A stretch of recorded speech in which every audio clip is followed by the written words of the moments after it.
ఎందుకంటే మేము కూడా ఇక్కడ నిజాం కాలేజ్ చదివేటప్పుడు ఎప్పుడు ఎవరితో మాట్లాడినా ముందు హిందీతో మొదలు పెట్టాం. అరే సాలే అరే మ్యాకిరడే గైసారే అని. ఆ తర్వాత నెమ్మదిగా తెలుగులోకి వెళ్ళేవాళ్ళం. తెలుగు తక్కువ, హిందీ ఎక్కువ. అంటే మా అందరి వయసు ఒకటే అంటా నేను. వాళ్ళకంటే కొంచెం 2 ఏళ్ళు చిన్నవాడు అయి ఉండొచ్చు. ఎందుకంటే उम्र 50 पार है, लेकिन शक्ल से ये इसकी 30 साल लगती. అంటే 30 ఏళ్ళు అనిపిస్తుంది. 50 ఏళ్ళైనా మొహం చూస్తే మాత్రం 30 ఏళ్ళు అనిపిస్తుంది. ఇసే జో కోయి అంకల్ కహే ఉస్కి ఐసీ కి తైసీ. అంతేనా? అంటే ఎవడన్నా అంకుల్ అని పిలిస్తే అయిపోయాడు. టట్టా టట్టా. తన గురించి తాను ఇవాళ ఈ సభ విశ్వవిఖ్యాత నట సార్వభౌమ విశ్వానికి విశ్వ నట రూపం ఎలా ఉంటుందో చూపిస్తున్న కారణ జన్ముడు. ముందుగా నాకు ధన్యమైన జన్మనిచ్చి మీ అందరి గుండెల్లో నా ప్రతిరూపాన్ని, ఆయన ప్రతిరూపాన్ని చూపినందుకు మరి దైవాంశ సంబుధుడు నా విశ్వానికే నట విశ్వరూపం ఏమిటో చూపించిన నా తండ్రి గారు, నా గురువు, నా దైవం, కారణ జన్ముడైన విశ్వవిఖ్యాత నట సార్వభౌమ పద్మశ్రీ నటరత్న డాక్టర్ నందమూరి తారక రామారావు గారికి శత జయంతి వందనాలు తెలియజేసుకుంటూ, మరి ముందుగా ఇక్కడ మొదలు పెట్టాలంటే ఎవరి గురించి వాళ్ళు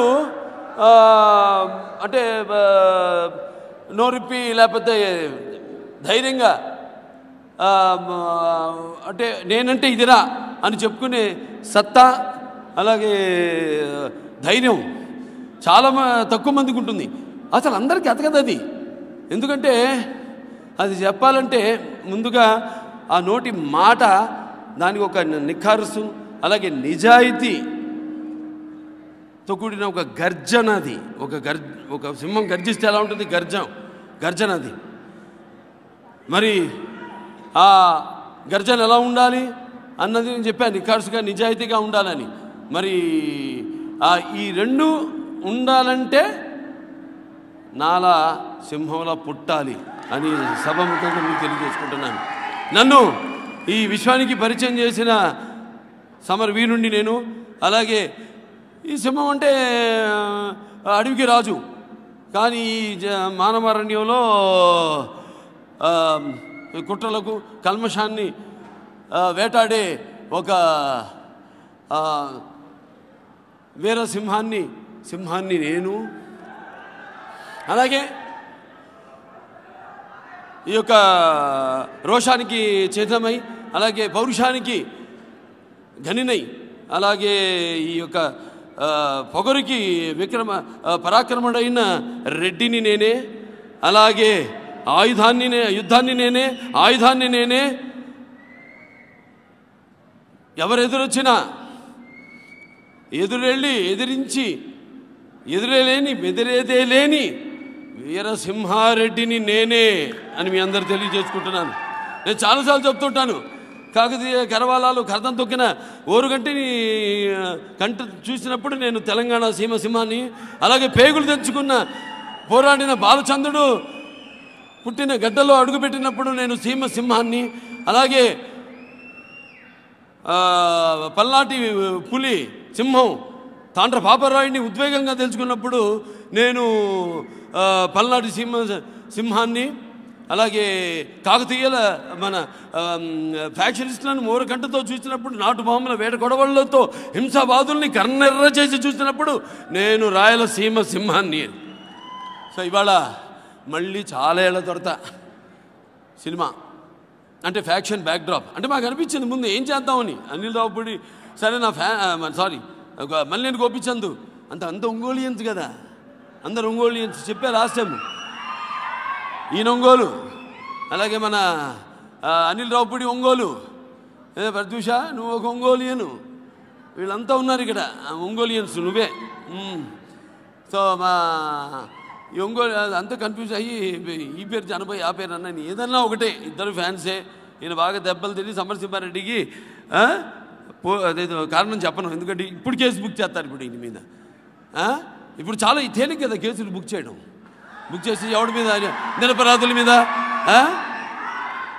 మైండ్ ఏంటి ఎందుకు కానీ ఇప్పుడు తీసుకెళ్ళి అప్పుడు పిఎస్ పోలీస్ స్టేషన్లో తీసుకెళ్ళి పెడేస్తే అక్కడ మళ్ళీ ఎవరో విడిపించి ఆయన మరి అటువంటి క్రేజీ అంటే ఎంత పిచ్చి ఫ్యాను ఆయన. మేము అనుకున్నాం అక్కడ ఏం చేయాలని. సరే త్వరత దాంట్లో నుంచి నేను అన్నాను, ఒక్క డైలాగ్ గుర్తొచ్చింది, ఒక డైలాగ్ నుంచి ఒక కథ పుడుతుంది, ఒక మేనరిజం నుంచి ఒక కథ పుడుతుంది.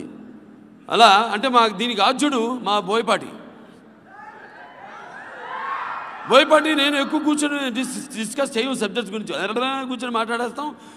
నేను మాట్లాడుతుంటా, ఆయన వింటూ ఉంటాడు నా గురించి, నా మేనరిజము, నా డైలాగ్ ఏం మాట్లాడుతున్నా నేను టక్కన పెట్టేస్తాడు.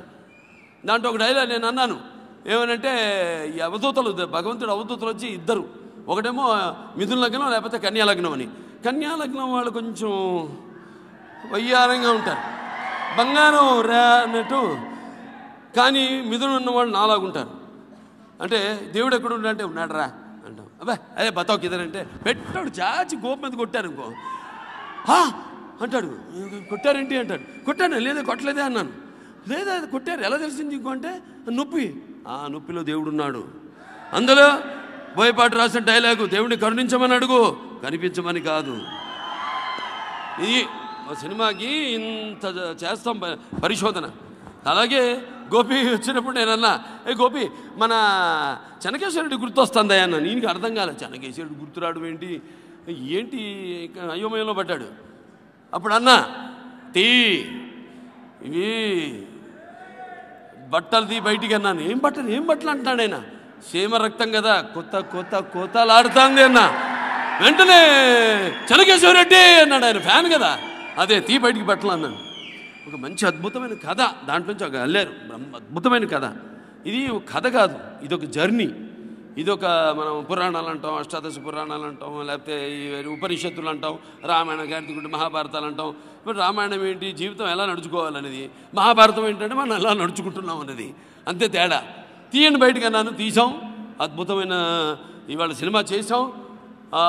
చేయడం ఇవాళ మొత్తం తెలుగు ప్రేక్షకులు, మొత్తం తెలుగు ప్రేక్షక దేవుళ్ళందరూ కూడా, ఇరు రాష్ట్రాలే కాదు పక్క రాష్ట్రాల్లో ఉన్న తెలుగు వాళ్ళే కాదు, ఇతర భాష అభిమానులు, సినిమా అభిమానులు అయితేనేమి అందరూ కూడా ఈ సినిమా చాలా బాగుంది, అద్భుతంగా ఉంది అని అంటే మా సినిమాని ఎప్పుడు అంటున్నాను లార్జర్ దెన్ లైఫ్ అని. చాలామందికి అర్థం కాదు లార్జర్ దెన్ లైఫ్ అంటే ఏంటని. ఇప్పుడు ఒక సౌండ్ ఆఫ్ మ్యూజిక్ సినిమా ఉంది, ఏదో మా రామకృష్ణ 71లో 68లో ఆ సినిమాతోనే పిక్చర్ రిలీజ్ అయింది. చాలామంది అడిగారు ఈ సినిమా, నేను అడిగాను చాలామంది సినిమాలు ఏమి నచ్చిందన్న. అది బాగుంది, ఇది బాగుంది, ఇది బాగుంది, అది బాగుంది, మీ అందరు పనులు చేసే క్రాఫ్ట్స్ అన్నీ బాగున్నాయి అన్నారు. ఇంకేం బాగుందన్న, ఇంకేముందండి అన్నారు. I could smell Christianity in the theatre అన్నాను. స్మెల్, వాసన.